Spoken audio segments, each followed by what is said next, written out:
I hope it picked that up. Spot of T. Spot of D. I would give her D all of. I'd give her all of D. She's Canadian. Is she? Oh, that's right. Duh. She's a heart. Duh. She's a heart. What? God. Is I'm she? So stupid. I'm so stupid. Idiot. Idiot face. Efren, get better. This is like a week from now. Hope you're over your COVID. We're not. Well, I'm not putting this in more than likely. Why? You're not funny yet. I told Efren to feel better. How am I supposed to be funny about that? He just told us he has the Rona. Well, he probably doesn't want it out there either. So, well, that. Tim, delete this. Yes, thank you. We love you, Efren. Thank you. Tacos are on the way. Tacos? Yeah. I want to eat before we record. Why are we talking about Diana Hart Smith again? Yeah, pink tacos. Furry. No, it's shaved for sure. Canadian bacon. Oh yeah. It's got dinkleberries in it. Start the show, Dick. She's gonna get. You're the one that's right. You do the video. Oh yeah, that's right. Canadian bacon and Alabama salami. Slapping. It's a terrible pizza.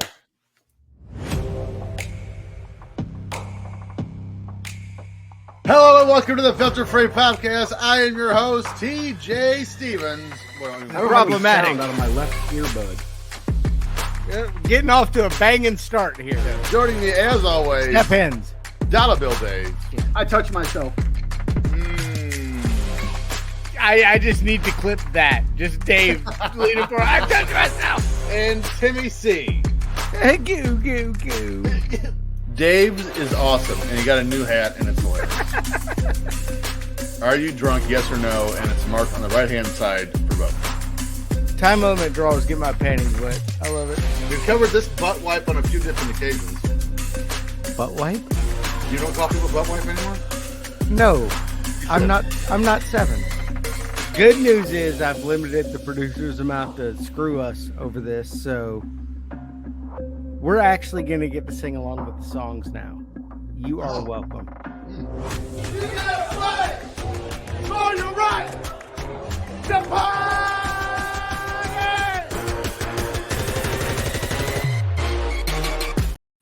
Pow! Hello and welcome to the Filter Free Podcast. I am your host, TJ Stevens. Step-ins. Joining me, as always, Dollar Bill Dave, still in prison. He's not joined. What? He's not here. There he is. Pa! And Timmy C. Who? So I just realized, I think yesterday, because little inside baseball, we've had to record 2 shows in 3 days. Yeah, and you were drunk yesterday. I was due to my Dave's wife. drunk today. Due to my We wife. recorded 2 shows in 2 days. That's right. I forgot today was Monday. So due to my wife being in Chicago. So as this drops, she will be home tomorrow, which is nice. But towards the end of that show, if you remember, I was wearing one of my Say by the Pod shirts, and I said, "Hey, I'm wearing this shirt so I don't." And forget and then I forgot. got drunk. So we're gonna do it right now. Meow. What do we got coming up on June the 8th? 8th The game event.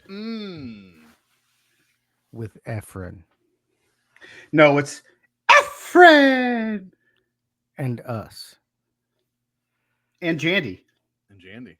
and Paul Paul And Bromwell. Paulie B. And Paulie Look B. at us and Allison. And Pondwater. and 2 of our patrons, because they will be the contestants with a chance to win a ticket to the Sweet Life, Chicago. But only for Ram Network subscribers. Correct. Correct. So take your little heinies over to the Ram Network, www.patreon.com/Ram Network, and subscribe. $10 a month. Do you hear that? What? The tornado sirens just kicked off. Oh, cool. You're in the basement. Don't worry about it. It's Sweet. It's sunny outside. Where you are, not here so much. Okay. It's never sunny in Philadelphia. Right at the tip of Tornado Alley up here. Just the tip. Just the tip. So go to Patreon, subscribe, and have the chance to meet us in Chicago. We're fun. Great new movies. Along with many of the other Ram Network people. We'll get back to them just a second. We're gonna have a full house again. I mean, and again, I cannot stress this enough. If you want another suite, even if you don't win, as I just throw up on myself, you need to get in and get the tickets when we put them up for sale, because we have yet to not have one sell out. Every time. This will be our third one in Schaumburg. We've done Nashville, we've done St. Louis, we've done Tampa. They've all sold out. Good news is Schaumburg is actually a little bit larger than most of the suites. I believe it's a 30-person. It's pretty big, yeah, and it's nice.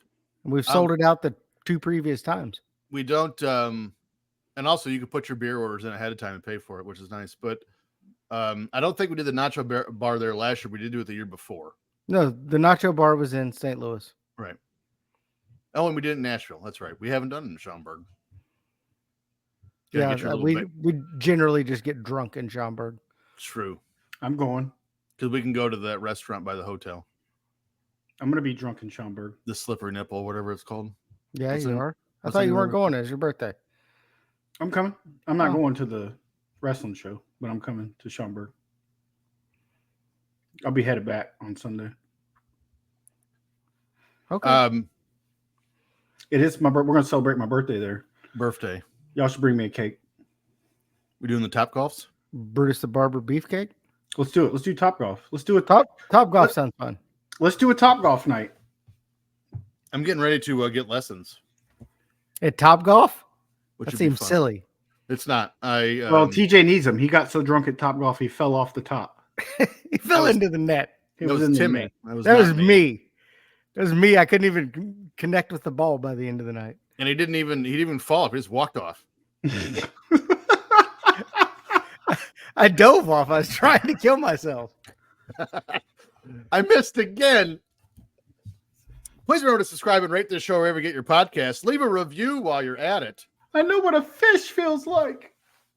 We like mostly positive things, but if it's a good critique, I mean, we might listen to it. While you're at it, follow the show on Twitter at FF Popcast, on Instagram at Filter Free Popcast. Follow our network on Twitter at Ram Sportsnet. And Timmy, on top of the game event on June 8th with Efren and all of us, what else do we have at www.patreon.com/Ram Network? I'm glad you saved me from saying that. You will get Legends Let's Rethink This Football. Let's Getting Paid with Tim and Dave. Old School Evolution of Evil, Wrestling with Commercials. We just told you about our events. Plus, now you're going to get TNA Top 10 with Terry and Andrew. You're going to get Talking Wrestling with Pondwater Dave, with Pondwater and Amy. And you're going to get a ton of bonus content. You will get world-class flashback. You will get what's the name of your NWA show, Dave? Hard Times and Beyond.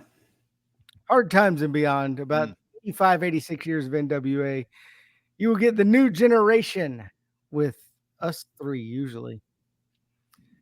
So just more content that you could shake a stick at. I think we have more coming. We have the food show with Andrew and Allison. The book club with Amy and TJ. Lots of crossovers. Lots of fun. Lots of fun.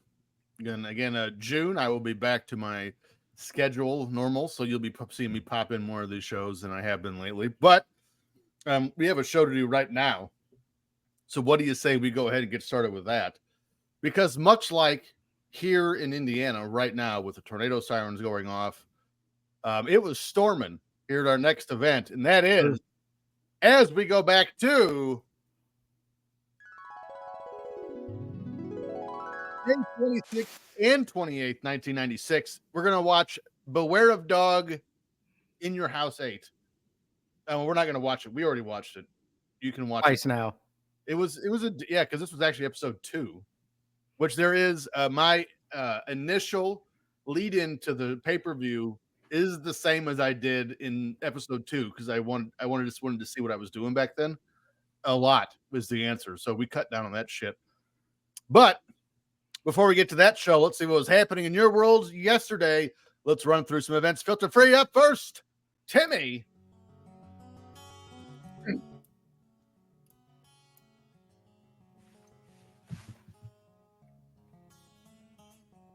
Waiting for my windows to burst out at any given second. Stories that missed the cut.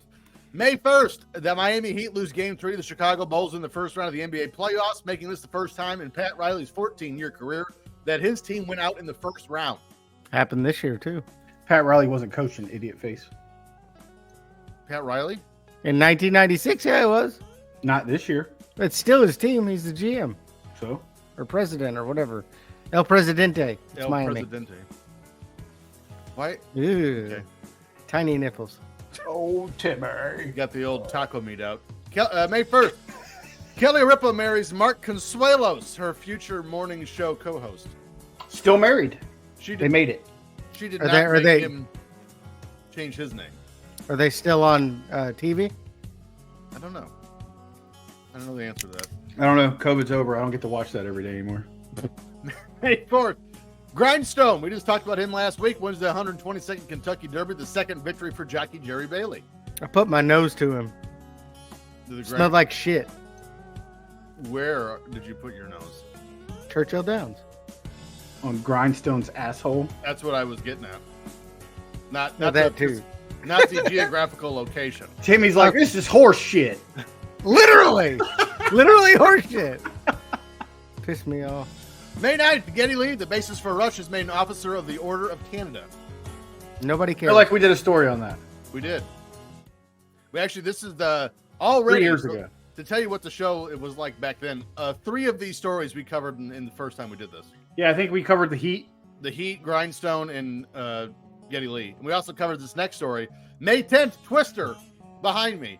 The film starring Helen Hunt and Bill Paxton premieres. We did this movie way back when we covered this exact show in episode 2. There you go. But now we're going to cover the other movie released in May. And now Twister you know- 2's coming out. Yeah, I was gonna say, did you know a new one's coming out? But I found it interesting. Only 2 movies released that month. I am not excited for Twister 2. I am. Just Twister 2. How are It's you been gonna long beat- enough that they can make it good. How are you going to beat perfection? I mean, Roadhouse. was Live in trash, perfection. I mean, look at all the Lethal Weapon movies. Perfection. Ooh, boy. We will fight. We will fight. What about Police Academy? All of them perfection. Mm, Till the 12th Boy. one. The 12th one, not so great. that's Operation Miami Beach was my favorite one. I believe it was 5. That's when you saw Callahan's nipples. Well, you saw him in the first one too. Oh, yeah. Did you? Yeah. I need to rewatch. Lots it. of nudity in the first one. She's hot. May 11th, Al Leiter. She's 74 now, by the way. Wow, Leslie Easterbrook, 74. But she has that's some weird. That you big know that hooters. just offhand. Because somebody posted it on Twitter just yesterday, and I looked her up. Mm. I was like, I wonder what happened to this chick. 74. She's old. That's what happened. I wonder if you could still fap to her pictures at 74. Huh? You know what fap is? No. Kind of like Dr. Quimet's one. Yeah. It's when you flog the dolphin, Jerking it? Is that punch the clown, jerking the gherkin? jerking the Punch gherkin. the clown. May 11th, another story we covered in the original episode. Al Leiter, a pitcher for the Florida Marlins, throws a no-hitter in an 11-0 win over the Colorado Rockies. Oh my God. How many stories did we do? Well, here's another one. May 13th, O.J. Simpson, the one person that became an asshole in as many ways as he has rushing yards, goes on British TV to discuss his not guilty verdict. And now he's dead. And now he's dead. May 14th, pretty sure we covered this one. 3 days after Al Leiter, Dwight Gooden throws a no-no for the Yanks against the Mariners. I think we at least put that into one story. I think that We might have covered it at one. Yeah, you might be right about that. May 14th, Antonio Banderas marries Melanie Griffith. They still married? I have no idea. I know absolutely nothing about Antonio Banderas. he was He's in in that Puss in one Boots. movie. He Zorro. was. He was in Puss in Zorro. Boots. He was in Puss in Boots. Good call. May 18th, Jim Kelly marries He was in Jill Melanie Wagner. Griffith's Puss in Boots. Ooh. Was he wearing boots? She was, I think. Jim Kelly He marries divorced Jill Wagner. Melanie in Griffith Buffalo. 4 years or 9 years ago. I mean, Now it his lasted a while. partner is now Nicole Kimple. Who? God bless him. I don't know. You can't click on her name, so I ain't Googling her. She's not very Okay. famous then. No. May 26th, in a race that was boycotted by several kart teams, Buddy Lazier wins the Indy 500 for Firestone, their first Indy win since 1971. He was out there by himself.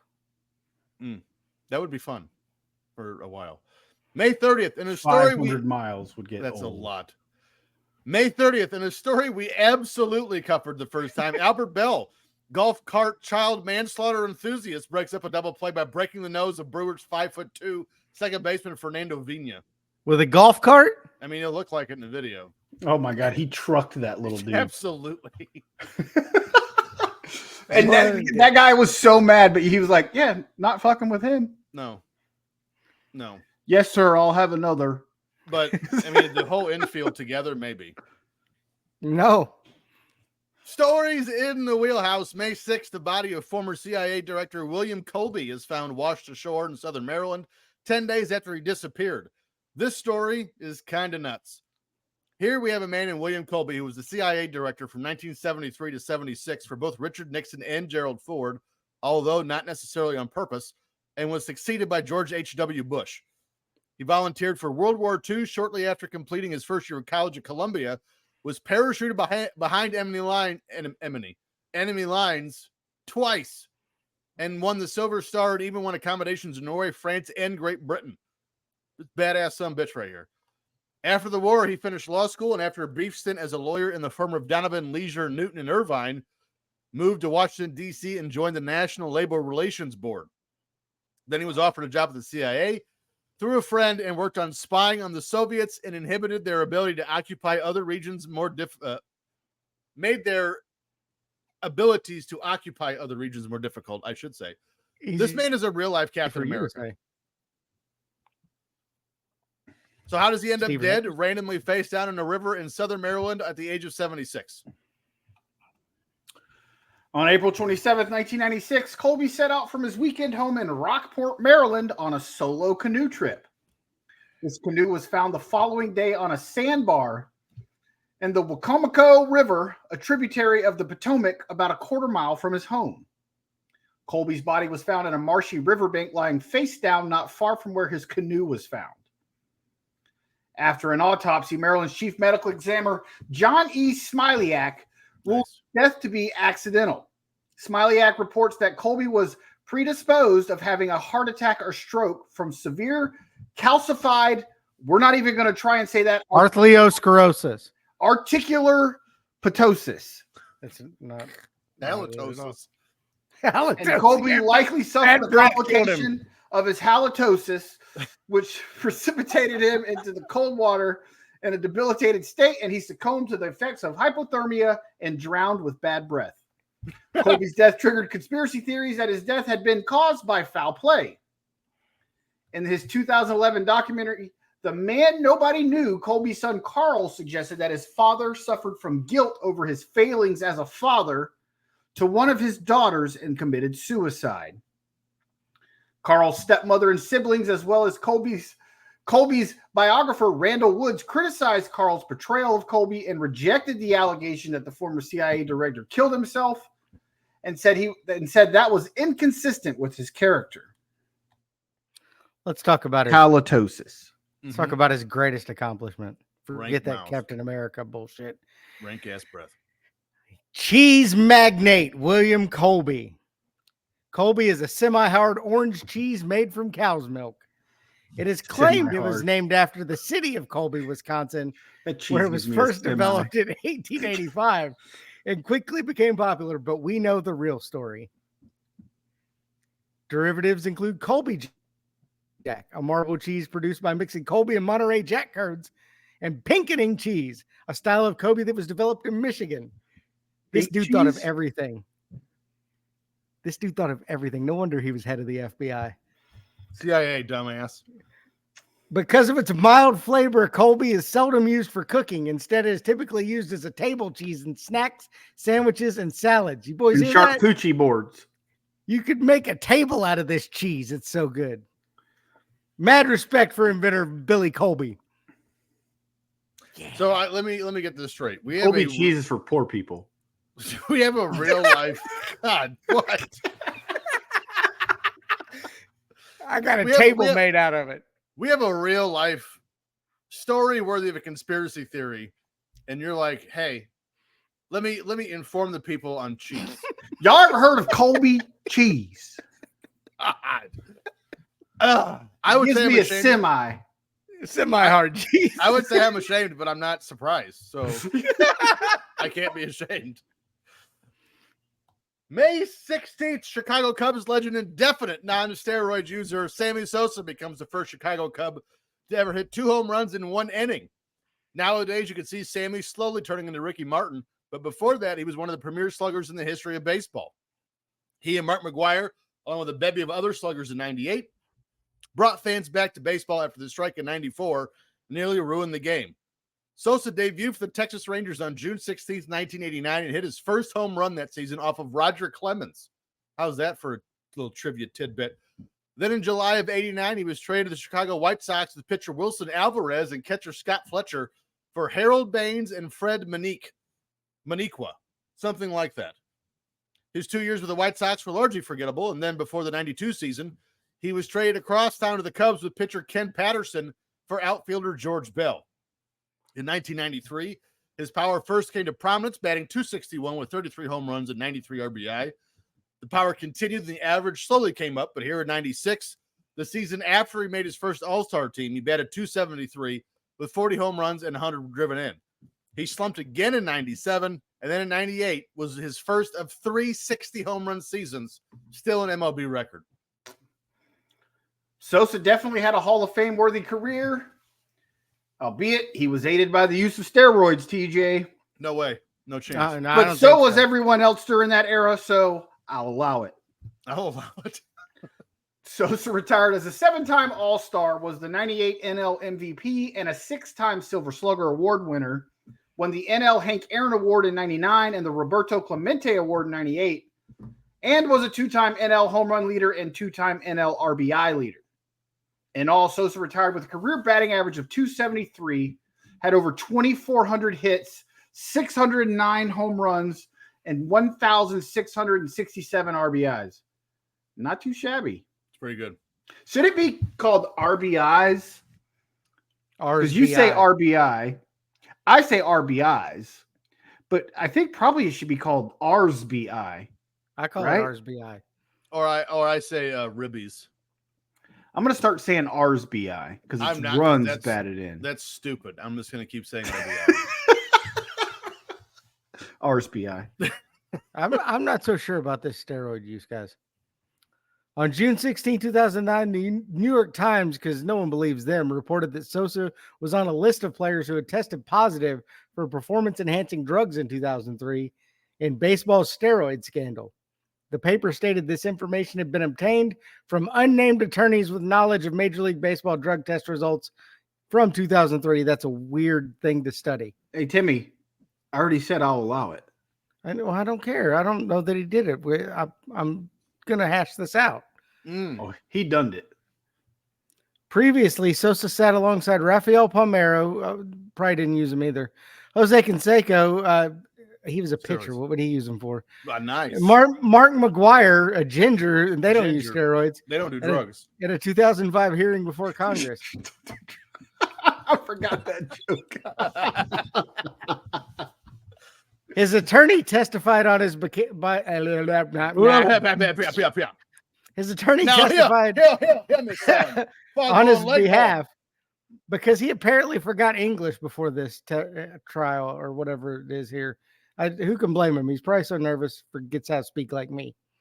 Stating, quote, "To be clear, I have never taken illegal performance-enhancing drugs. I have never injected myself or had anyone inject me with anything. I have not broken the laws of the United States or the laws of the Dominican Republic. I have been tested as recently as 2004, and I am clean." Bullshit. In an interview with ESPN Deportes, Sosa said he would, quote, "calmly wait for his induction into the National Baseball Hall of Fame, for which he became eligible in 2013. Keep waiting, motherfucker." So I'll allow him in. It's okay. Before we jump to Box Score Trivia, serious conversation. When do you think the wall of steroid users in the Hall of Fame goes down? I don't think it does. It does. It absolutely does. There's a bunch of old codgers in that shit. I don't know that it will. I'm not saying the baseball writers are going to. I think what's going to happen is these guys are probably going to start getting voted in on the Veterans Committee. It has to be 15 years before they can go to the Veterans Committee. It's been almost that. But if they ain't letting Pete Rose in, to hell with these guys. Well, so baseball, there she is. Baseball has a dilemma on their hands because they just who they partner with, FanDuel. Yeah.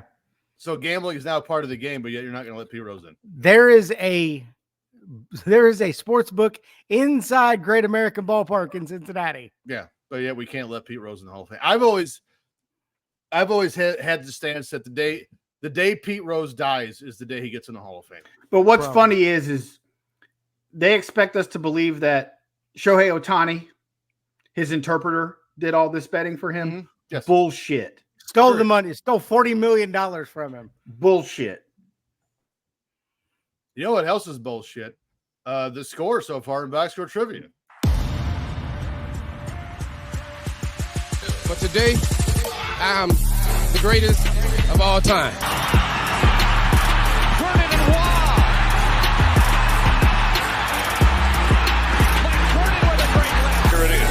8. Pressure with 3. Wentz is going to run the ball. Makes a guy miss. Comes down to over the second rafter, off the floor, nothing. Through the window, off the wall, nothing but net. You like that? You like that? I like that. You gotta like that, right?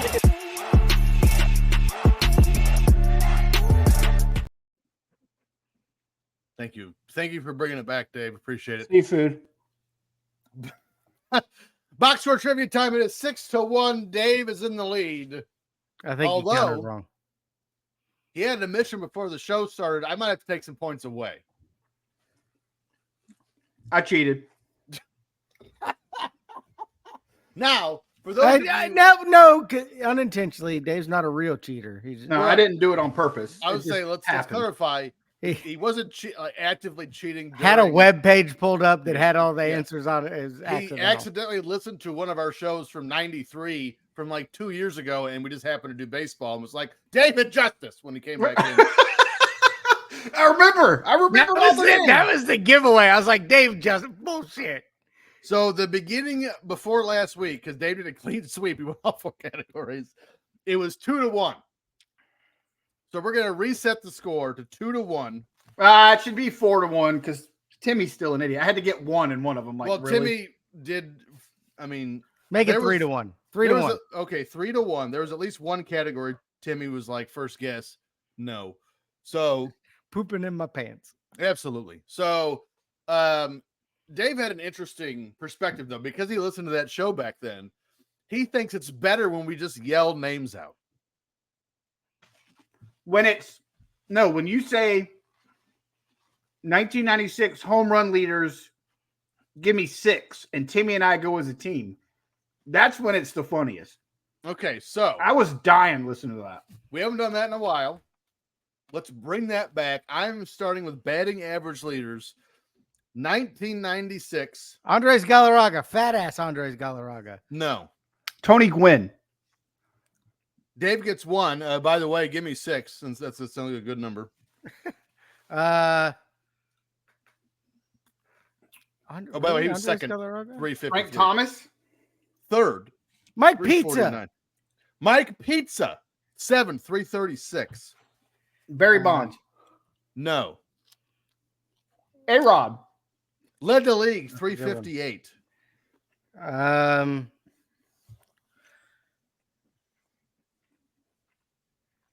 You guys have not asked me for teams in forever. Oh, give me a team. Minnesota, there's 2 of them. Kirby Puckett was dead or something. He was alive, but Chuck Knobloch. No, Joe Mauer. Chuck Knobloch, 6'3", 41. Joe Mauer in 96. Oh, hell, I don't know. No chance. And actually, he's tied with the other twin. Kirby Puckett. No, you already said that, and I already said no. Dead. He's not dead. He just wasn't in the league. Give me another team. Let's do Colorado. Todd Helton. No. Larry Walker. Nope. Different outfielder. Is he white? No. Oh, well, you guys have 5. You need 1 more. You already said Andres Galarraga. Yeah, that wasn't it. He was a first baseman. I'm thinking of Colorado players. I know. Not Todd Helton or Larry Walker. Todd Helton was still quarterback in the Tennessee Volunteers here in 96. That was T. Martin. Give us another team. That team sucks. Boy, I don't know which one you're gonna get out of the rest. The New York Mets. And I will tell you, Piazza wasn't even with the Mets then, was he? No, with he the was, Dodgers, wasn't he? No, still the Dodgers. The Met on this list is not known for his time with his Mets. He's known for his time with the White Sox. Met. The rest of these names are not good.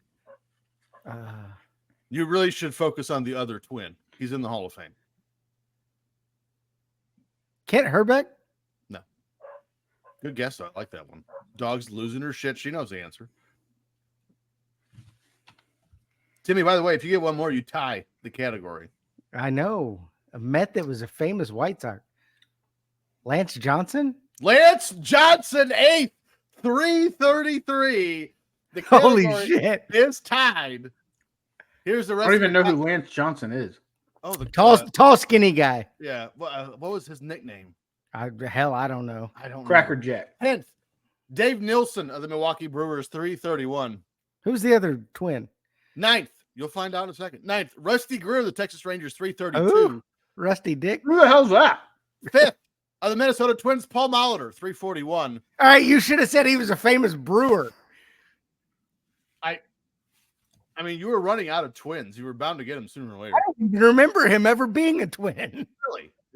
Oh, But I think he was on the team that went to the World Series for Minnesota and lost. I think he was on that team. no, that'd have been 92, 93? No, 92. 4th, of the Colorado Rockies, Ellis Burks, 344. Mm. So it is still 3-1. The Should have said he was famous for tied. being a Red Sox. Ellis Burks? I remember Yeah. him more as a Rocky than I do a I Red Sox. don't. Definitely a Red Sox. Let's do runs batted in. Hold on before you start blurting shit out. Ooh, this is a good one. Let's do 7. King Griffey Jr. That way there also has to be a winner. Griffey, 7. Albert 140. Frank Thomas. Frank Thomas, 9th, 134. What'd you say, Dave? Albert Bell. One more time. I might the storm. Albert Bell. Albert Bell, 2nd, 148. Sorry, the internet's fucking with my Andres Galarraga. Andres Galarraga led the league, 150, 2-2. There are some doozies on here. Some like names. Paul like, Molitor. Oh yeah, that guy. No. Give us a team. Bonds. Barry Bonds. Barry Bonds. No. What? Let's do one of Griffey's teammates in Seattle. A-Rod. No. In Seattle? Who was the Hispanic guy? He's the outfielder everyone forgets. White dude. And they Jay Buhner. Jay Buhner. Buhner. Yeah! I can have a point. You don't get to have a point. It is 3-2 with 2 to go. Give me another team. Colorado. I don't even remember the guy you just said. Ellis Burks. It's not him. There's another one. Walker. Not Larry Walker. Todd Helton. Still in Tennessee. He should not His kid plays now. His kid plays for Bichette. shortstop. be. Dante Bichette. Dante Bichette. Boy. Woo, Hey, we each Timmy. could have a point for that one. All right, I'll each give you a point for that one.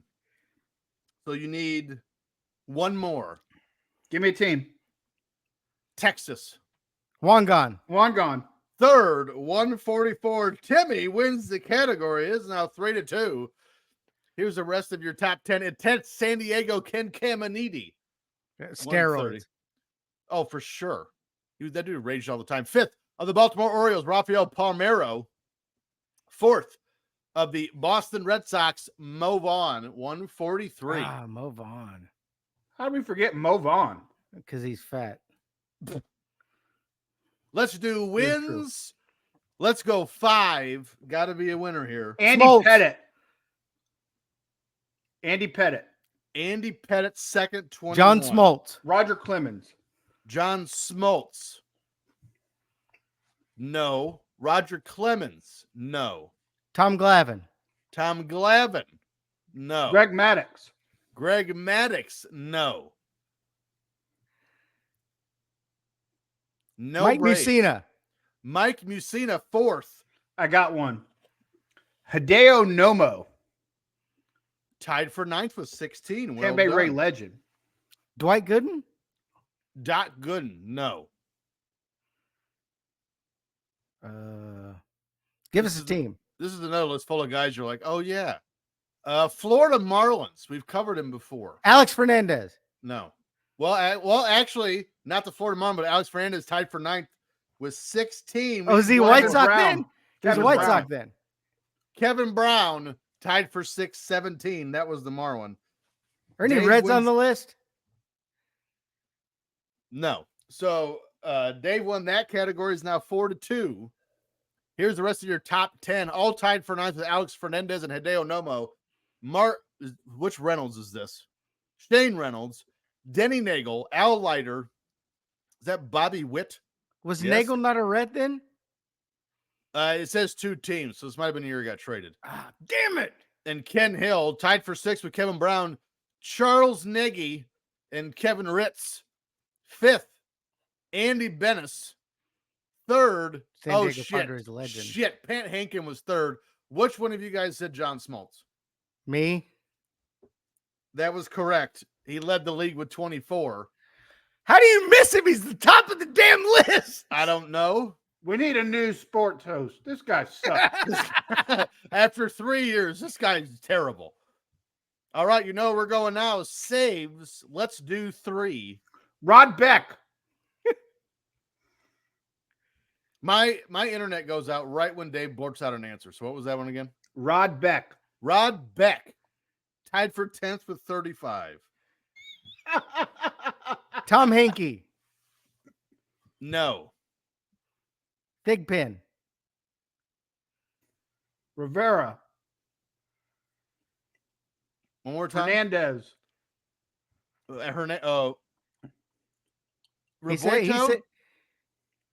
He said the guy from the Yankees. My internet is shitting the bed right now. I said Mariano Rivera and Fernandez. Just Fernandez doesn't count. I don't know who Fernandez is. What Mariano about Rivera, Mendoza? Are you just naming last names? Eckersley. No. Chuck Knobloch. John Franco. Nope. Give us a team. Florida Marlins. Again, this guy was more known for his time with the San Francisco Giants, but Rob Beck was there for right now.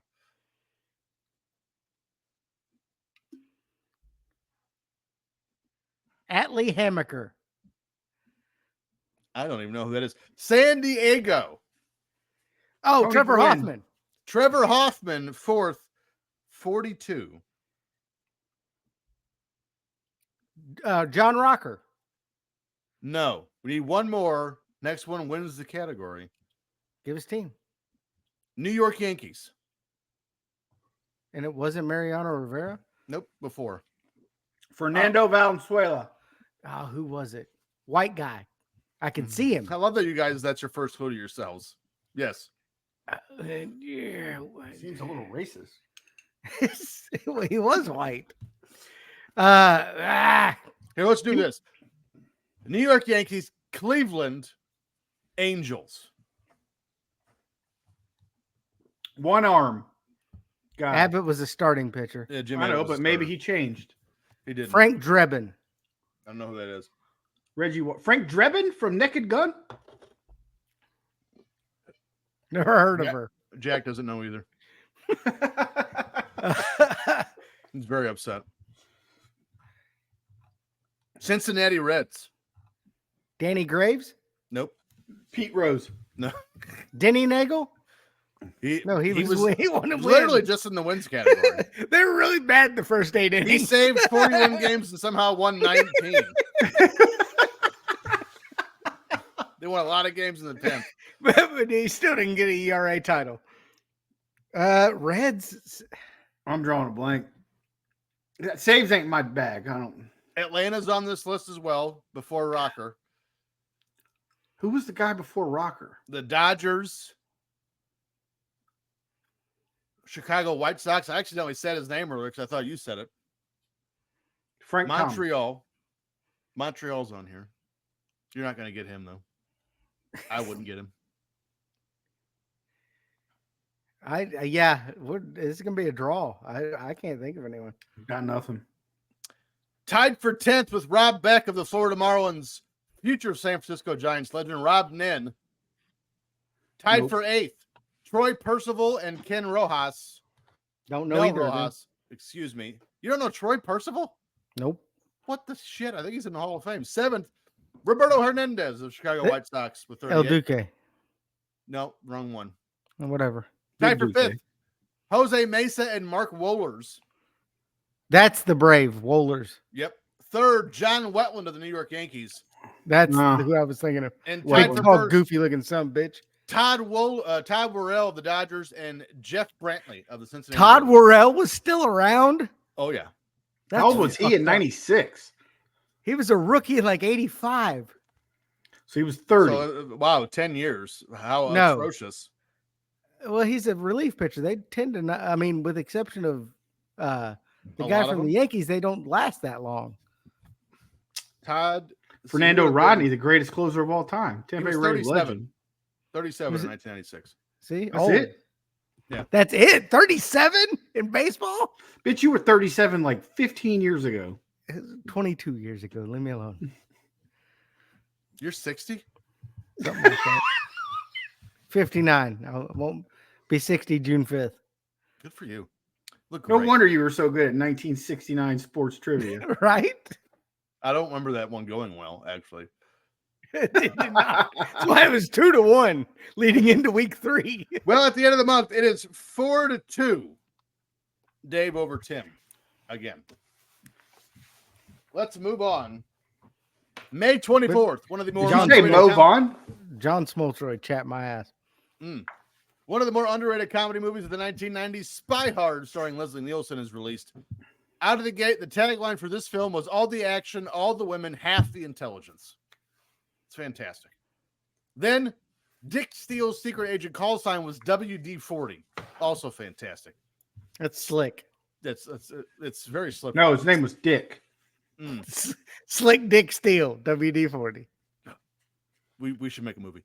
Steele and Vanarik Ukrinsky, or Agent 3.14, get it? Because it's pie and she's... Anyway.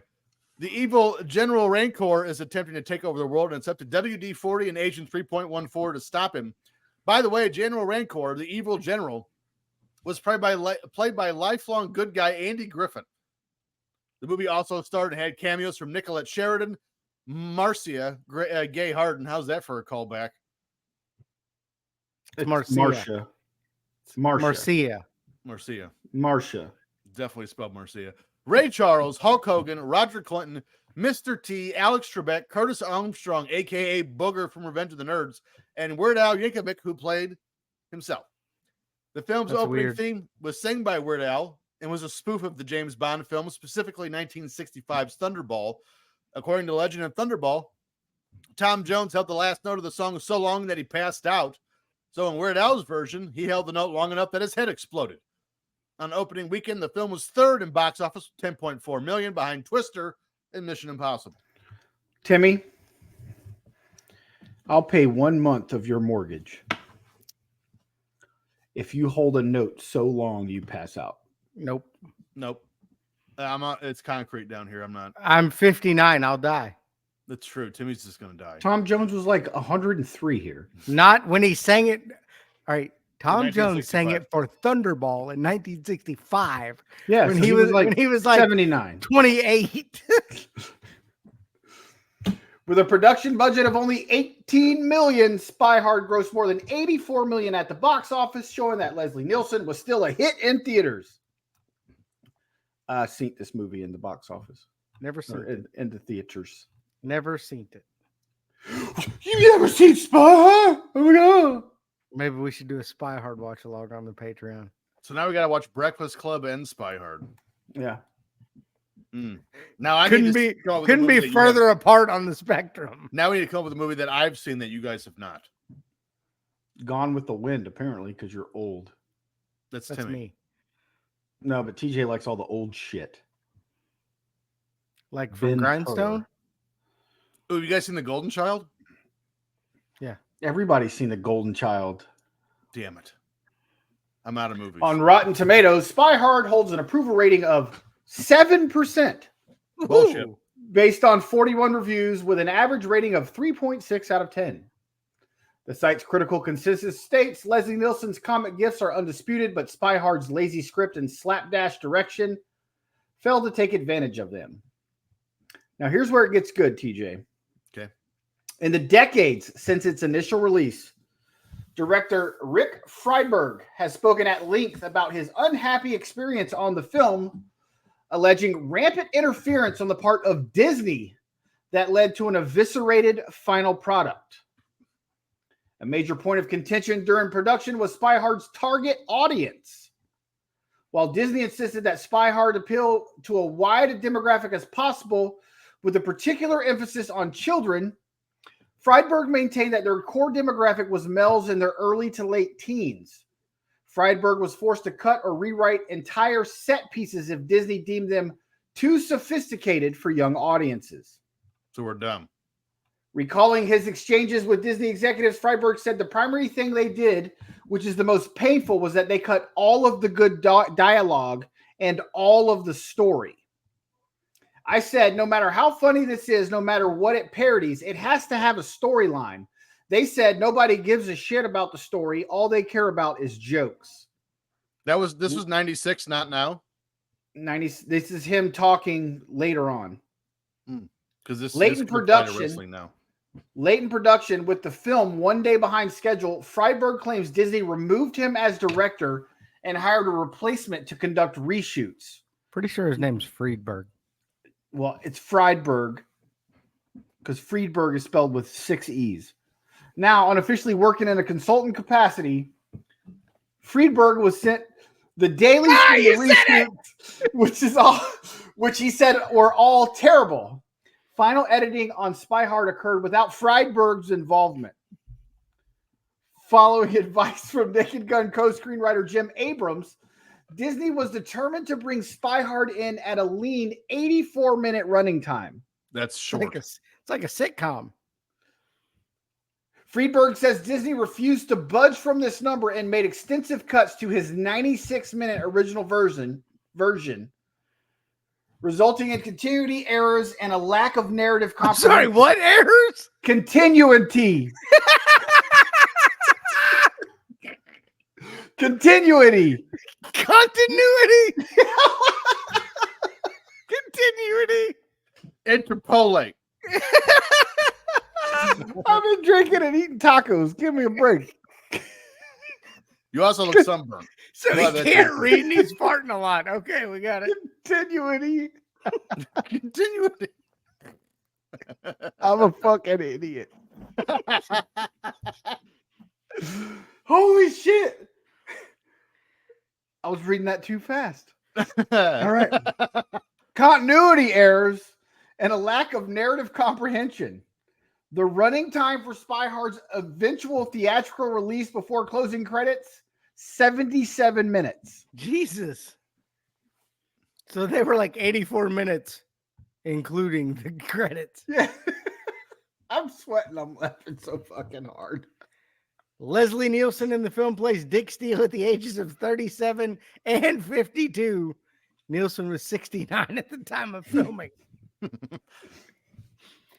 Information in Desiree Murray's information file includes turn-ons, drool, Ugh. turn-offs, genitals, ambitions, Leslie Nielsen's laundress, hobbies, Cool Whip sculpture, biggest influence, my big pet hamster Totsie, favorite food, bananas, favorite monument, Washington, favorite eating utensil, hand, Nice. favorite recipe, cheese, probably Colby, Mm. favorite Negative. artist, Pat Sajak, favorite movie, The Dog Girls of Antietam. That's not what that says. Anna Anaheim. Like Anaheim. But Continuity. Yeah, you fucking idiot. Continuity. This whole story lacks narrative comprehension. Elizabeth Hurley was up for the female lead. She would later play female lead in Austin Powers' International Man of Mystery, another James Bond spoof. She really wanted to get back at James Bond. She's so hot. The second time, this movie is the second time that Hulk Hogan and Mr. T were in the same movie. First one being Rocky III. They also had no screen time on either of those movies together. That's weird. That is weird. They had time together on SNL though. And WrestleMania. And their big match at Fall Brawl War Games. No, it wasn't Fall Brawl. It was Halloween Havoc against Ric Flair. And the WWF Hall of Fame, where he talked about his mama. He's still talking about her. Oh my God, that was the worst Hall of Fame Still ever. sitting there. You know whose turn it ought to be now? Mine. Mine? That means it's my turn. Let's go to Timmy's Trivioki. Figaro. Figaro, Figaro, Figaro, Figaro. That's not Tosca. Ugh, my ears. My neck, my back. Yep. Yeah, I remember. Everyone remembers when Elvis performed that. Jamaica, ooh, I wanna take it from Bermuda, Bahama, come on, pretty mama, Key Largo, Montego, baby. All right.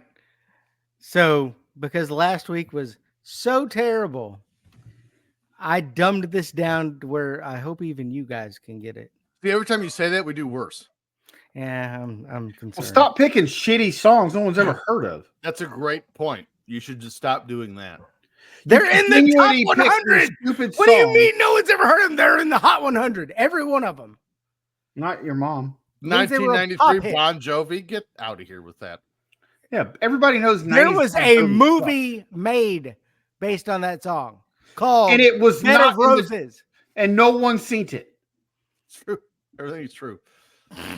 Song number one, clue number one. Also, I hardly doubt they built a movie around a song. This is a song by American band No Doubt from their Don't third speak. studio- Spiderwebs. I'm just a girl in the world. Damn it, I messed it up. I got it. I thought he said it. I don't what? Oh, wrong button. Stop it. Try this one.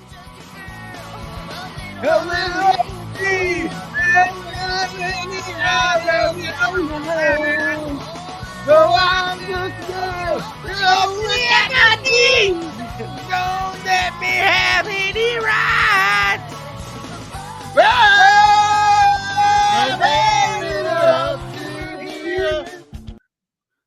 She was Well, so I hot. figured out how you guys can get them now. I just play it and then you guys get it. I like it. Sure. She was so hot. She's hotter now than she was then. That's true. I think her and what's his name broke up though. Blake Shelton. Yeah. No, they didn't. I'm pretty sure they did. I mean, I don't give a shit if they did or not. I'm a happily married man, so But also, do you have her phone number? 7. It's just 7 phones. All right, let's call her. Hold on. Are you just going to dial 7? Hey, Gwendolyn, what's up? Gwendolyn. Gwendolyn Pierce. Charles in charge. Hey, did you and William Blake break up? William Blake? It's William Colby. William Blake, wasn't that one of And the his characters that cheese. he made Oh, up? he's in the dicking you down movie? right now. I'm sorry to interrupt. Taking you down right now. What was the John They're Candy still one? together, guys. He made shit up. What was that? Delirious? Did you just William? I'm pretty sure William Blake was a character in Delirious. Thought he was in Dynasty. That's my friend Blake's real name, William Blake. I don't know who that is.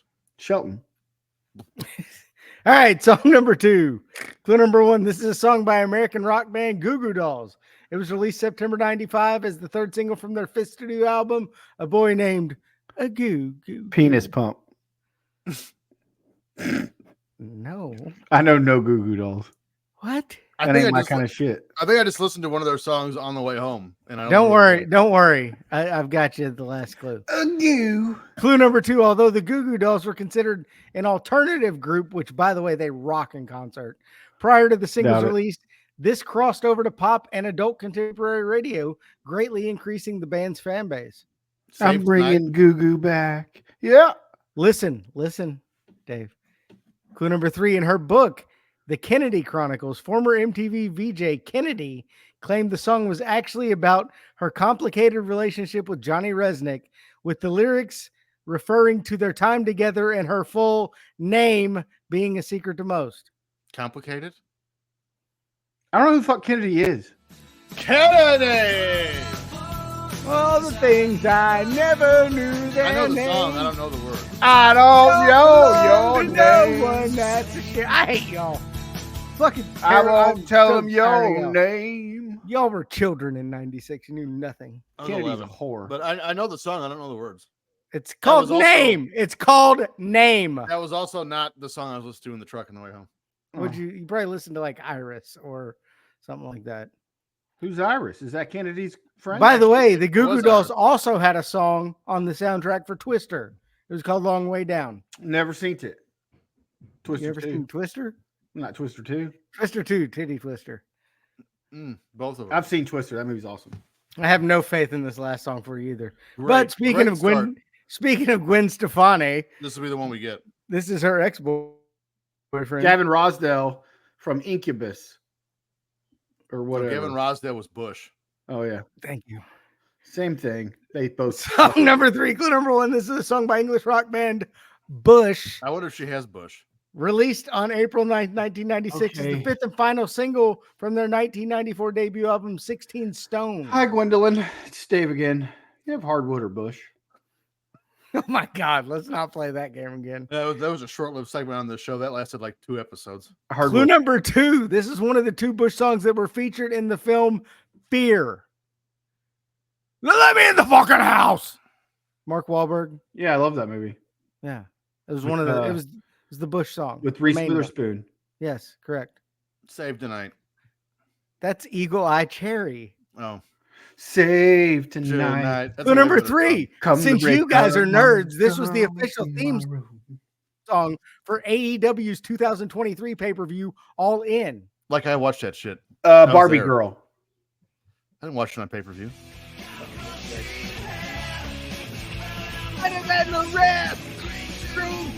Machine Head. Machine Head. Yeah. I've never heard this song ever. Really? Ever. You never heard You've this watched song? Fear, right? Never. Yeah, I've never heard this song. It plays throughout that movie. Never heard it.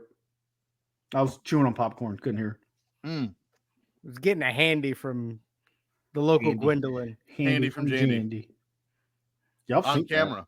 Not 96. You weren't getting it from Jandy. No, she was like 11. Not even 10. Yeah. I was getting it from another girl in science class. Marcia.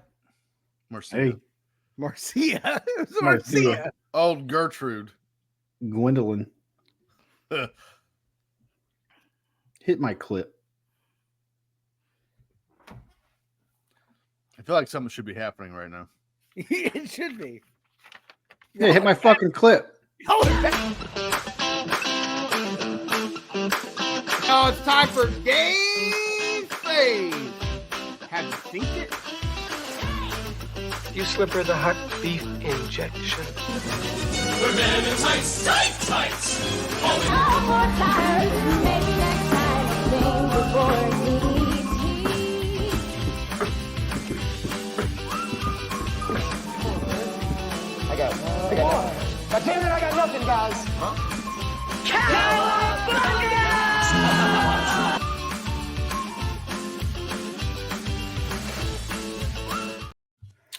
All right.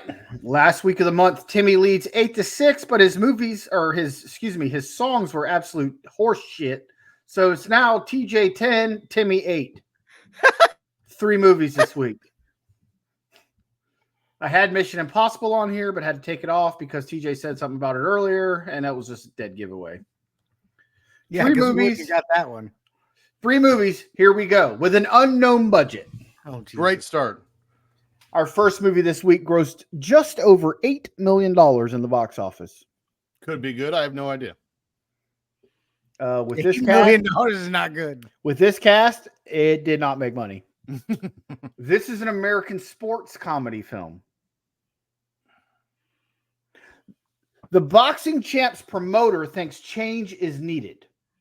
He finds the one man who's beaten the champ, a white man now in a rock band. Like Rocky, he trains heavily, whereas the champ slacks. This film stars Samuel L. Jackson, Jeff Goldblum, Jamie Foxx, and Damon Wayans. I don't know. I don't. TJ, you got this. TJ. Great White Hope. Great White Hype. I'm giving it to you. Thank Yeah. Thank you. No! Because I'm pretty sure there was a movie called Great White Hope that was There's not not. that movie. All right. Not If there, today. I'll look it up. If there's not a movie, I get the point. You already get the point anyway. It's my game, my rules. Thank you. All You're right. already winning. There's no way I can win. It's now 15-6. I hate you. It's So a it's play, eight- not a movie. I win. It's 8-7. Timmy. Here we go. With a budget of $25 million. Movie number B this week grossed more than $35.5 million at the box office. Not good. This is an American adventure film. Hmm. A teenage boy sent to spend the summer with his eccentric uncle on the Florida coast befriends a remarkable dolphin and take on local bad guys who are polluting the water. This film stars Elijah Wood, Paul Hogan, and a fish.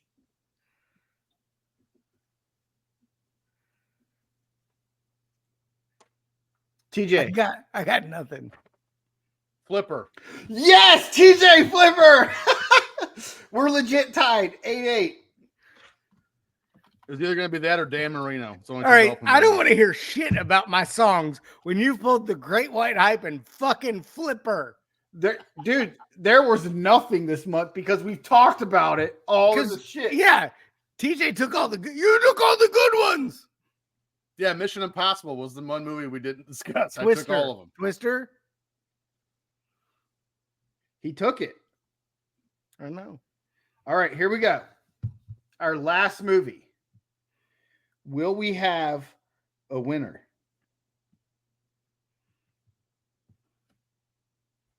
With a budget of $9 million. Our last movie this week grossed $3.8 million at the box office. Oh, man. This is an American superhero film, kind of. During the Second American Civil War in 2017, a hot blonde owns a nightclub called the Hammerhead. Things become complicated when her ex-lover, Axel Hood, who is remarried to the fugitive Karina Devonshire, re-enters her life. This film stars Pamela Anderson.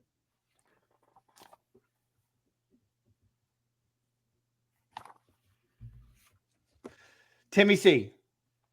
Barbed wire. Oh, wait. TJ, show me yours first. Barbed wire. Barbed wire. Timmy C. Nope. You showed me it's barbed. TJ wins the point because he got it right. Fuck your game. You showed me it said barbed. It's barbed wire because that was her name. Barbed wire. Hey, I seen it. She got barbed in that movie. She did. It's a good movie. How's Anyway, your- Not a Terrible good movie. movie at all. I a got terrible all movie. three of them. I can't bitch. And the It funny was- thing is, I no, haven't it seen was Great White terrible. Hype or Flipper. I haven't seen it. I was waiting for one of y'all to put Dolphin Tail. Oh, I forgot. I that was almost a thing. put Free Willy. This is a really big dolphin. It was a whale. Free Willy. Well, let's go from whales to dogs. Let's talk about In Your House 8, Beware of Dog. Two different nights. Diana Night Hart one- Smith. That's rude. Night one Doggy is style in her. the Florence. Night one is in the Florence Civic Center in Florence, South Carolina. Night two is in North Charleston Coliseum. Night one had 6,000 people. Night two had 4,500.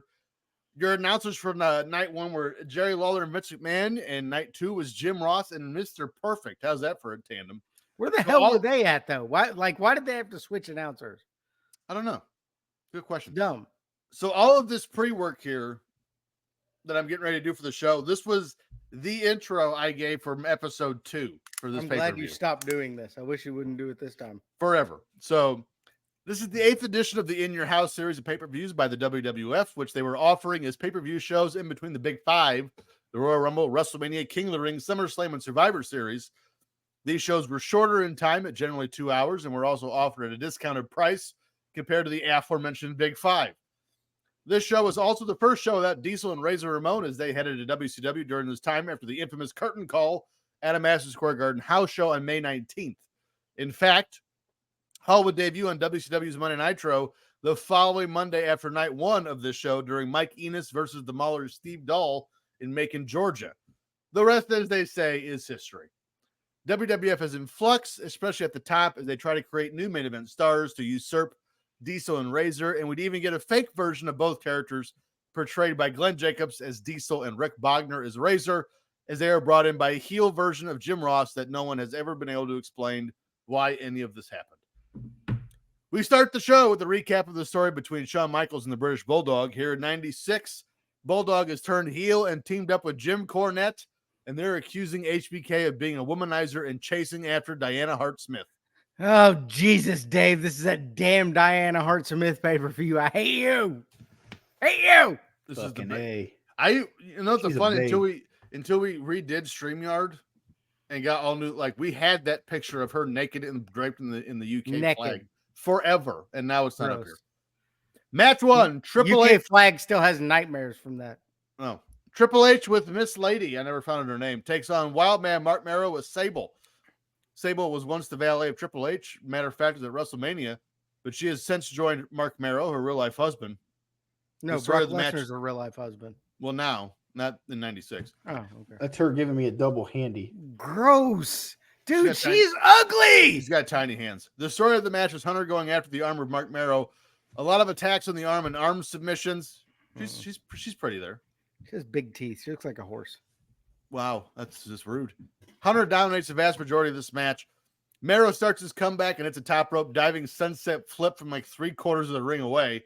Pretty impressive. This is actually one of the few I've watched that he didn't just biff completely. I was going to say in danger. She's a gilf. Only gets 2. Hunter goes for the pedigree but refuses to do it unless Sable's watching. This gives Merrow time to reverse into the worst move in wrestling, the catapult into the corner, and Merrow gets the win. It's been said that when the WWF signed Mark Merrow, they wanted Johnny B. Bad and that WCW owned the rights to that gimmick. So why not just give him the Wildman Mark Merrow name and let him act like Johnny B. Bad? I mean, to be fair, at this point, the Hall was in WCW acting like Razor Ramon. Oh, I know. It gets down. If Vince would have let Hall and Nash remain their Razor and Diesel characters, no one would have said shit or batted an eye at it. This match was boring. Boring. I've now watched it like 8 times in my life, 2 times in the last couple years. I mean, we've only covered it twice. I mean, but I watched it. He watches it all the time. I gotta get my Diana Hart Smith. Yeah. I'm going to skip this pay-per-view and we get to it on Eras, the New Generation, on the Ram Network, on patreon.com/Ram Network. Follow. Well, you can just take these notes. Oh, good idea. I agree. I preferred Merrow as Johnny B. Bad. He was terrible as the Wild Man. He did a good job selling the arm. There is a large group of nerds in the front row that are distracting. I can't even watch the match. Sable has some odd-looking tan lines. I'd have been happy to rub some self-tanner on it for it. Well, it was the right in the tan lines were boobage from a area. normal fitting bikini top, not. Yeah, I'd have totally helped her with it, though. Mm. And Brock Lesnar may have been there most recently, but let's remember, Mark Merrow was there first. That's right. Yeah. Do you guys remember the How's Wild his Man? dick taste, Brock Lesnar? I'm sure Mark Merrow was not first. That's probably true too. But do you guys remember when Wild Man would do Well, he the was promos at before the beginning? Brock Lesnar. He would do this shit with his eyes. Like, Yeah. what is? Look at what- my eyes. What are you doing, man? That's not intimidating at all. Cocaine. Disco dancing. Now we're backstage with Saturday Night Cornette as he's cutting a promo for Camp Cornette with announcer Mr. Perfect. Yoko's taking on Vader, and since Jim Cornette has so much going on, he has acquired a South Carolina Athletic Commission's license to make Owen Hart a manager for the British Bulldog. See, this is such a small detail, but it closes all the loopholes here. I loved this to explain that. I loved it. Match 2, British Bulldog with Diana Hart Smith challenges Shawn Michaels for the WWF title.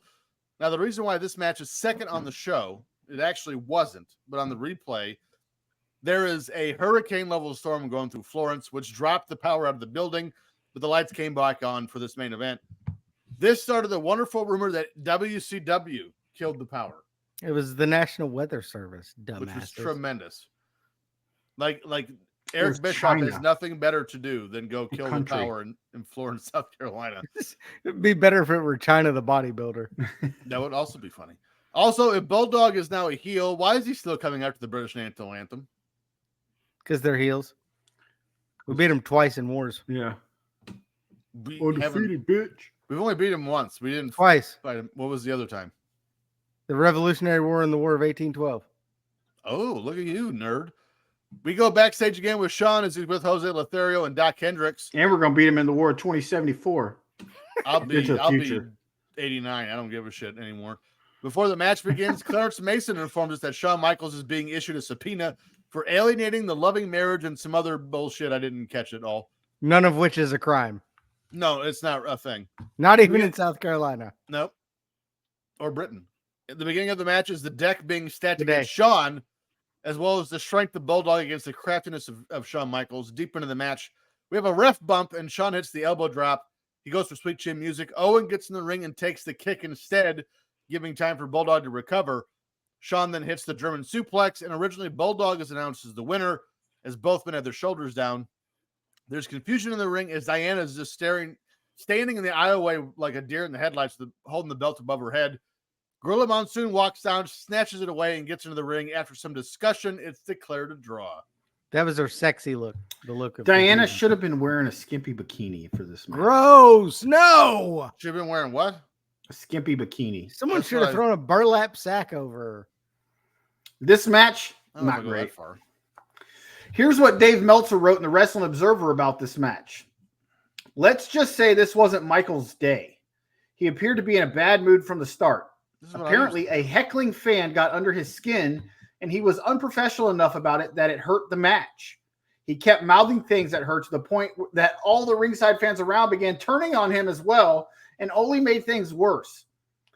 It wasn't like it was a bad match, but it was far below the expected standards. During a 2020 episode of WWE's The Bump YouTube show, Michaels talked about this night. That was the absolute worst day in the entire world. It's going off and on as far as whether we're going to be on, whether we're not going to be on, whether it's going to make the air or not make the air, whether the lights are going to be on or whether the lights are going to be off. We had to sort of set up different scenarios for each different situation. There was about 3 different wrestling matches going on in my head that I was trying to convey to Bulldog. If this happens, this is what we're going to do. Okay. If this happens, this is what we're going to do. But if everything goes well, this will be our original plan. It was just constantly changing the entire time. It was chaotic. And then, of course, heck, the only thing I can remember is that we painstakingly got through it. But I can remember this one person, this lady. I was in a chin lock, I think. And you can just hear this one person like, rah! Her voice was just piercing the air. Yes, you can hear her on the Yes. feed. And I just pulled Davey's arm and I used some pretty brutal language to tell that person to pipe down. And it was said a little more colorfully than that. Shut the fuck up is what he said. Yeah. I thought it was Diana Hart Smith when I rewatched it. Her looks are piercingly bad, not her voice. You need to stop. It says the guy with a top knot. Yeah, dumbass. What does that have to do with how she's ugly? You have a top knot. I remember a girl you brought to Top Guy Weekend. You want to talk about it? Well, can you repeat that? I didn't hear it. I remember a girl Timmy once brought to Top Guy Weekend. Still better looking than Diana Hart Smith. But now I didn't hear it because Timmy laughed over it. That girl was busted. And she was trying to sleep with all of us. Oh, the sweet life. Yes. So anyway. You want to sit next to me in the chair every time. Hey, did you see that? Of course I did. I'm watching it. Stop talking to me. Love having audio to cut. Thank you, Dave. Oh, that's right. You still have a job with her. No, no. Oh, fuck. Then who gives a shit? I didn't know she was Listen. your co-manager at fucking Burger King.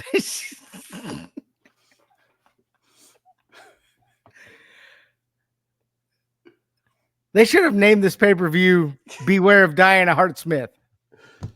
Dumb. Why does she look so mad sitting at ringside? Because Sean Yeah. wants that V Oh, no, he doesn't. Nobody does, except Dave. and British Bulldog. I will say that Vince was definitely correct when they say you can't give much validity what Marty Jannetty says. He's trying to sleep with his daughter and shit. Well, it's not. He's not wrong. It's a correct statement. The Bulldogs version of the backbreaker looks far more imposing than Lex Luger's ever did, where he put him up on the shoulder and had him the other way. That's badass. But now that Dave told his story, I put Sean not doing a very good job selling with his face. He keeps talking and looks bored by the match, so made sense. Also cocaine. But the My job obvious to teach you guys continuity. continuity. Continuity.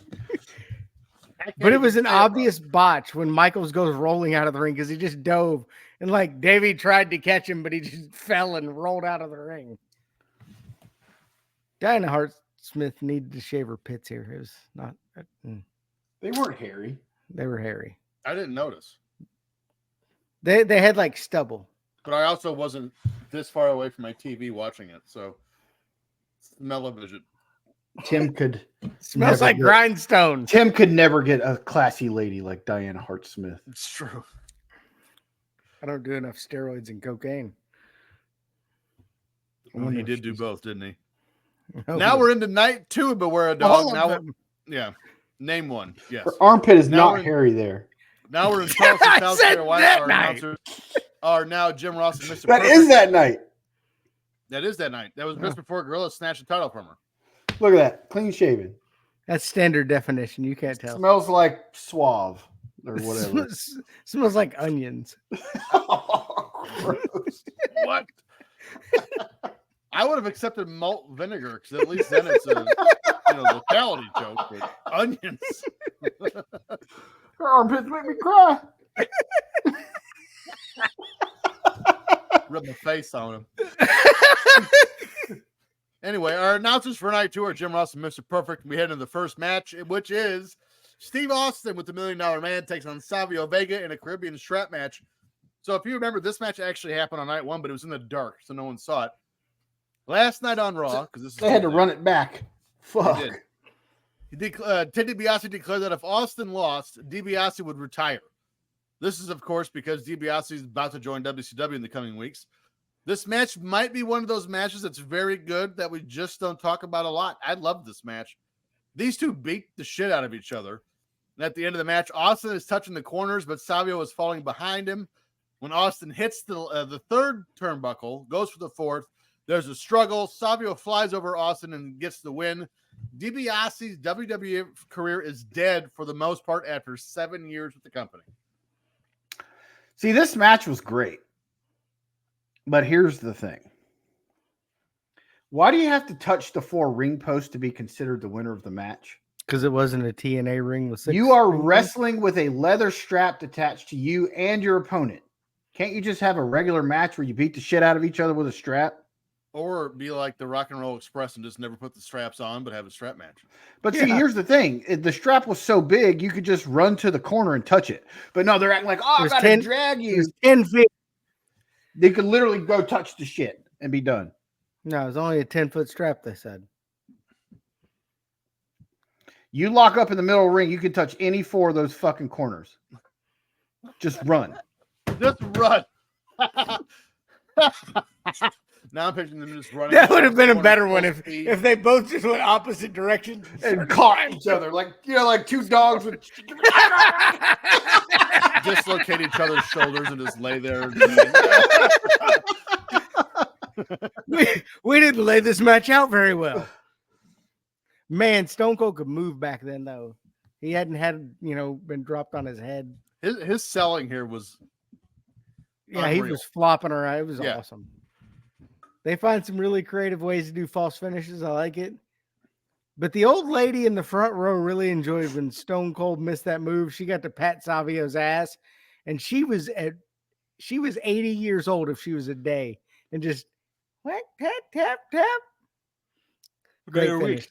Great match. Loved it. Match 2, Vader with Jim Cornette takes on Yokozuna. This match, in retrospect, knowing what we know now, is sad. This match is taking place just 7 weeks after Vader broke Yoko's leg on Raw, and Yoko had to be taken away on a forklift. As you have no doubt guessed, this match is full of top rope splashes and Hurricane Ranas. It's not. That was a joke. I hope. As Vader goes for a body slam, and JR says that the only man he can recall body slamming Yokozuna was Ahmed Johnson. I remember something on a battleship. It was like July 3rd. B14. Oh. We get a bumper to the ring for Cornette as he begs off Yokozuna. Cornette gets a headbutt for his trouble, and then Yokozuna sets Cornette for the Banzai drop, but Vader pulls him out of there. Yoko goes splat, and then Vader goes after the leg again, and then he just pins him for the win. This is a match we needed back in 1993, not 1996.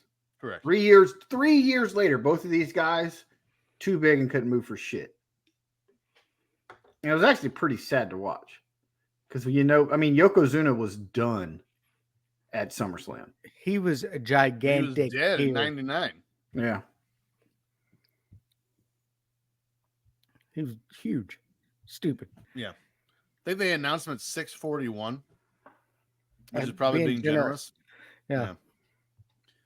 Match 3, Goldust with Marlena takes on The Undertaker with Paul Bearer in a casket match for the Intercontinental title. It's kind of wild to think that as long as both guys were here in the WWF, we never got an extended Goldust versus Undertaker feud. We have another match where the two combatants are just beating the hell out of each other, but I feel like, and this is my opinion, this would have done more for Goldust had Undertaker been defending the WWF title as opposed to Goldust defending the IC. Now, granted, Undertaker not the champ here, but I'm just saying. We head towards the finish, and Undertaker hits the tombstone and is going to put Goldust in the casket. But when Taker opens the lid, Mankind, and this is the OG Mankind, is waiting and gets the mandible claw. Undertaker rolls into the casket, and your winner and still Intercontinental Champion is Goldust. Throughout the match, the casket would open, and no one was inside until the end. Love it. This match was dumb. I disagree. There was no feud there for them. Undertaker should have been facing Mankind here. Well, he'd already been attacked by Mankind like 100 times. And Warrior had just worked with Goldust in that weird program. This should have been another Warrior match, and they should have actually made him wrestle. Was he still here? Yeah, he didn't leave till after. He was there for King of the Ring, and then he left after that because he beat Jerry Lawler at King of the Ring in a non-wrestling match as well. Which was that match was trash. He was there to sell comic books. Do you have one? But like I said, they're setting up the next one because they used the term mind games about 42 times during this match. And that match was outstanding. Marlena smoking a cigar outside. Remember when you could smoke inside buildings? It's weird. Weird to think you could do that. R-Truth smoked a cigarette during one of his matches like 10 years ago. I feel like he was breaking the law then. He didn't inhale. But isn't locking the casket after they already broke the hinge on it kind of pointless? Mankind gets a little key and turns. I'm like, bro, other end, it's open. They broke the door off. But what was neat about this match is this was one of the first times I remember Undertaker stopped being the dead man and started becoming a person. Throwing real punches and he was not that fucking weird. Like he was actually fighting here. It was interesting. But again, why did we never get a Goldust Undertaker feud? This was pretty much it. It was one and done. Well, I was wondering why leading into it, they were showing highlights of Goldust when he did by the end of this year. Thing but by the end of 96, Goldust was a face anyway. So it didn't matter. Undertaker was wrapped up in his feud with Mankind. So Goldust turned after Hunter Hearst Helmsley hit on Marlena and then started a feud with Hunter for the Intercontinental title. And by I the end hit of on 96, Marlena. Undertaker's feuding with Mabel. No, that was 95. Was it? Oh, that's right. He I was was gonna feuding in say- 95. I wouldn't hit on Mabel. 96 was Austin. How think stupid of me. I think I dated her in college though. Mabel? Yeah. Maybe it's Maybelline. But Well, if you he enjoyed wants to this call Diana Hart Smith gross, but he's fucked whales. Mabel. Maple whales. Wait, did you fuck Mabel or Viscera or Big Daddy V? It was Big Mommy V. Because Big Daddy V just wore the suspenders to cover up his nipples. Other than that, he was pretty much naked. Tim used to suck on them tree trunks. Ah! You know the sad part is you say that? I don't even know what body part you're talking about. That can be several things. You just Teeny Wanger. If you enjoyed this week's episode of Timmy's Sex Life, please let us know. You must add 5-star review wherever you get your podcast. Apparently, he likes to fuck beanbag chairs. I didn't know that. Make sure to follow the show on Twitter at Podcast, on Instagram at Filter Free Podcast. Follow the network on Twitter at Ram Sports Net. As for us, you can find us all on our social media platforms at Dollar Bill Dave. I'm an ex-prisoner. I'll be back Follow him. I'll be back by now. It's at Dave in the. I'll probably be in prison again for something else stupid. At Dave in the HSV. Timmy C. I'll be at I like to fuck beanbagchairs.com And or at Timmy C 1979. I'm at T Stevens 91, and I don't know what we're going to cover next week. Joke of the week. What did Arnold Schwarzenegger say when someone asked for help finding milk at the grocery store? It's not a Duma. In the back. I'll be back. I'll be back.